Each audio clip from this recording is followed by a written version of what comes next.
Hey guys, let's get more news about Dallas, but first, don't forget to subscribe and leave your like. This one word perfectly describes the Dallas Cowboys. There are several words in the English language that can be used to describe the state of the Dallas Cowboys, but only one word is actually needed. Undisciplined. The rot starts at the very top and works its way down through the entire organization. The sad truth is that this has been the case for decades now. Think back to the late 1990s, after the Jimmy Johnson team that won 3 Super Bowls began to retire or move on to other teams. Check out A Football Life, Troy Aikman, where they show a clip of Aikman ripping the coaching of the Cowboys under Barry Switzer. It's one of the earliest examples of what I'm talking about. Of course, the starting point was Jerry Jones mouthing off about 500 coaches after the Cowboys' second straight Super Bowl win over Buffalo. That undisciplined moment may have cost the Cowboys at least 2 more Super Bowl victories. It is with Jones himself where the rot begins.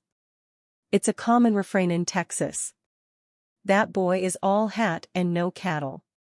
That should be branded above anything that lists Jerry Jones as the Dallas Cowboys general manager. In the quarter-century since Jones' ego sent Johnson packing and the players Jones personally selected after Johnson's departure took over, the Cowboys haven't won anything. Yes, a few divisional titles have been won, but the true measure of a franchise is how it fares in the playoffs. Since the end of the 1995 season ended with a Super Bowl win, the Cowboys haven't even won a single divisional round game. That's brutally bad. And that's all on Jones' work as the GM. His decision-making is bad. His drafting record overall?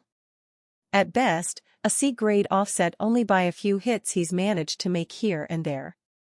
Like they say, even a blind squirrel finds an occasional acorn. His trading record is dismal. Somehow, when he does get one right, the Amari Cooper deal in 2018, for example, he still finds a way to screw it up. Signing a damaged goods Michael Gallup to an extension while trading away Cooper for a 5th-round pick that turned into a nothing burger, ring a bell? He passes up a solid pick in the draft and then, because he can't handle being wrong, and thus won't admit it when he is, refuses to sign that same player in free agency. Derrick Henry, ring a bell? Maybe you've heard, he's leading the NFL in rushing this year. Saquon Barkley was also available to be signed, and Jones passed on him too. Barkley is only 2nd in the NFL in rushing this year. But Jones insists Henry wouldn't have been a fit in Dallas. Both Henry and Barkley have more rushing yards this year than the entire Cowboys team. Good work, Mr. General Manager Jones. Mixed shots, this stat a very good reason for 3 to 4. There are a multitude of troubling Dallas Cowboys stats responsible for this 3 to 4 start, now a smidgen short of the halfway point to the 2024 season. Start with average rushing yards per game, 74.1, ranking 32nd in the NFL. Then opponent average rushing yards against, 154.6, ranking 31st. Then touchdowns scored, 14, averaging 2 per game, and just 5 teams with fewer entering Week 9 of the season. And then there is the Cowboys' inability to score touchdowns in the red zone, 8 of 19, just 42.1%, ranking 31st. Only the Giants are worse at 36.4%, with the NFL average at 56.5%. That they are 3 to 4 heading in Sunday afternoon's game in Atlanta against the 5-3 Falcons and winners of 4 of their last 5 might be remarkable, considering the injury absence of 3 Pro Bowl starters on defense, another on offense and 2 other players forced into starting roles this season. But this stat might be the most glaring one detrimental to success, and it's having to do with the ball, turnover differential, -8, ranking 30th in the NFL. Only 2 teams are worse, both at -13. Las Vegas is sitting there at 2-6 and Tennessee at 1-6. The Cowboys have turned the ball over 13 times, 9 interceptions and 4 lost fumbles. Only 3 teams have more, Carolina 14, Tennessee 16, Vegas 17. As former Cowboys head coach Jason Garrett used to say, the ball, the ball, the ball. And this is what Cowboys head coach Mike McCarthy said of the troubling stat. Personally, I'm very frustrated. If you want to be known for something as a football team, it's taking care of the football and taking it away. I think my experience in this league would reflect that, and I'm thinking Marty Schottenheimer is turning over in his grave watching us play being -8. Especially for a team first in 2021 with a turnover differential of +14, second in 2022 at +10, and fifth in 2023 at +10, the first time in franchise history the Cowboys have finished at least +10 in 3 consecutive seasons and the first in the NFL to do so since Kansas City, 2015-17. So what's the what? Let's address takeaways first. Just 5, 4 interceptions and 1 fumble recovery. Then giveaways, 13, 9 interceptions and 4 lost fumbles. And those 2 categories have become increasingly disproportionate during this 2-game losing streak. No takeaways and 7 giveaways for a -7 against Detroit and San Francisco, meaning over the first 5 games the Cowboys were a -1, a tad short of mediocre. Now, when it comes to turnovers, the majority are generally generated in the pocket. After all, that's where the ball is. Defenses sack fumbles, knock the ball loose. Pressure on quarterbacks force ill-advised throws or inaccurate throws for interceptions.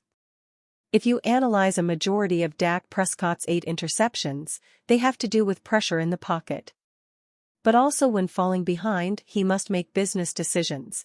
Do I take a chance to fit this pass into a tight window? Or do I throw the ball away? Well, when you are behind and falling further behind, quarterbacks tend to take chances. Tony Romo taught me that.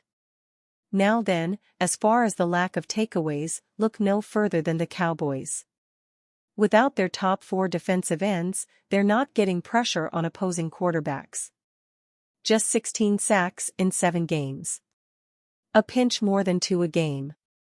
And without pressure, well, there is a reason for opposing quarterbacks putting up a 99.4 QB rating against the Cowboys. Key Cowboys defender says he's dealing with injury.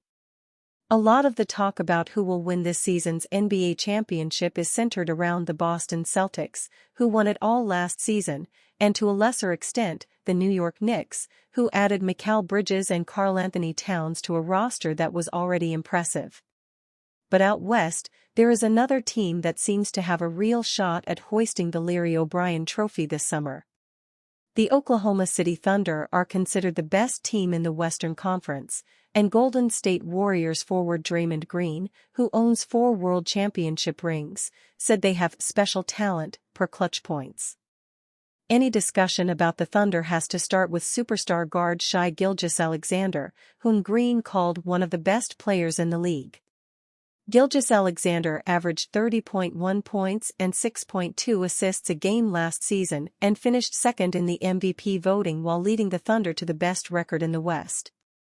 Forward Jalen Williams is a rising star, and everyone sees stardom in the near future for big man Chet Holmgren, who has put up 23.7 points, 13.0 rebounds, and a league-high 4.0 blocked shots a game to start the season. One impressive thing about Oklahoma City is the fact that despite being a young team, they're an excellent defensive team. They will have a marquee matchup on Wednesday against the San Antonio Spurs, which means Holmgren will go up against Victor Wembanyama, and both big men could be staging some intense battles against each other for at least the next decade. And you fan? What do you think of the situation of Trayvon Diggs? Leave your opinion in the comments.